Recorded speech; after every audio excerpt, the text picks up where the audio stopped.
بسم اللہ الرحمن الرحیم۔ السلام علیکم، ہینا بٹ کے ساتھ آپ دیکھ رہے ہیں CID نیوز نیٹ ورک اسلام آباد۔ آج کی تازہ ترین خبریں۔ وزیر اعظم کا نوٹس، مؤثر کارکردگی نہ دکھانے والے سرکاری افسران کے خلاف کارروائی شروع۔ تفصیلات کے مطابق سرکاری افسران کے عوامی شکایات کو بروقت حل نہ کرنے پر وزیر اعظم نے نوٹس لیا تھا، جس پر چیف سیکرٹری پنجاب نے 1586 افسران کے ڈیش بورڈ کی جانچ پڑتال مکمل کر کے رپورٹ وزیر اعظم کو پیش کر دی۔ فوج کے خلاف بولنے والوں کی زبان نکال لینی چاہیے، وفاقی وزیر داخلہ۔ اسلام آباد۔ وفاقی وزیر داخلہ شیخ رشید احمد کا کہنا ہے کہ جو لوگ فوج کے خلاف بولتے ہیں ان کی زبان نکال لینی چاہیے، وہ مسلم لیگی نہیں ہے جو فوج کے خلاف بات کرتا ہے۔ سری نگر جموں و کشمیر کی سابق وزیر اعلیٰ اور PDP صدر محبوبہ مفتی نے الزام عائد کیا ہے کہ انہیں ایک مرتبہ پھر گھر میں نظر بند کر کے پلوامہ جانے کی اجازت نہیں دی گئی۔ PDP صدر محبوبہ مفتی نے سماجی رابطہ گار ٹویٹر پر اپنے ایک ٹویٹ میں لکھا، انہیں خانہ نظر بند کر دیا گیا ہے۔ محبوبہ مفتی نے اپنے ٹویٹ میں لکھا ہے کہ مجھے اطہر مشتاق کے اہل خانہ سے ملنے سے روکنے کے لیے خانہ نظر بند کر دیا گیا ہے۔ انہوں نے لکھا ہے کہ مجھے اطہر مشتاق، جنہیں ایک مبینہ فرضی جھڑپ میں مارا گیا، اہل خانہ سے ملنے سے باز رکھنے کے لیے حسب معمول خانہ نظر بند رکھا گیا۔ اطہر کے والد پر اپنے بیٹے کی لاش مانگنے پر غیر قانونی سرگرمیوں کی دفعات کے تحت کیس درج کیا گیا ہے۔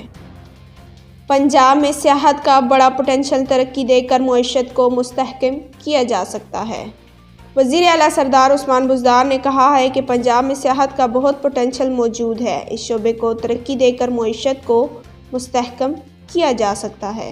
وزیر اعلیٰ سردار عثمان بزدار کا کہنا ہے کہ جنوبی پنجاب کے دورہ افتادہ مقام ماڑی کوہ سلیمان اور چولستان میں بنیادی سہولتوں کی فراہمی یقینی بنا کر سیاحت کو فروغ دیا جائے گا۔ اقدام سے علاقے کی قسمت بدلے گی اور مقامی لوگوں کو روزگار ملے گا۔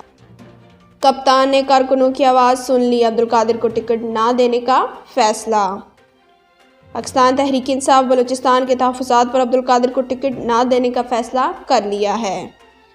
تفصیلات کے مطابق وزیر اعظم عمران خان نے اپنے کارکنوں کی آواز سن لی۔ PTI نے بلوچستان سے عبدالقادر کو سینٹ کا ٹکٹ نہ دینے کا فیصلہ کر لیا ہے۔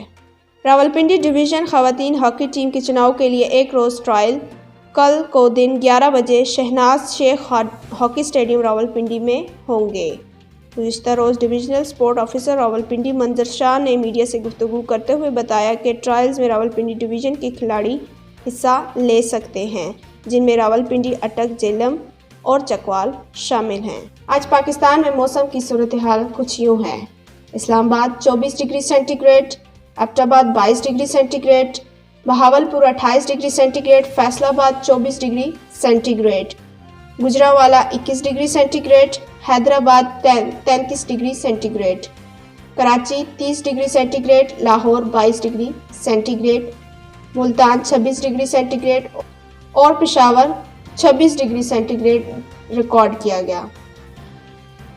اس کے ساتھ آج کی خبریں اختتام پذیر ہوئی۔ مزید خبروں کے لیے دیکھیں CID نیوز نیٹ ورک اسلام آباد۔ اپنا خیال رکھیں اور دوسروں کا۔ اللہ حافظ۔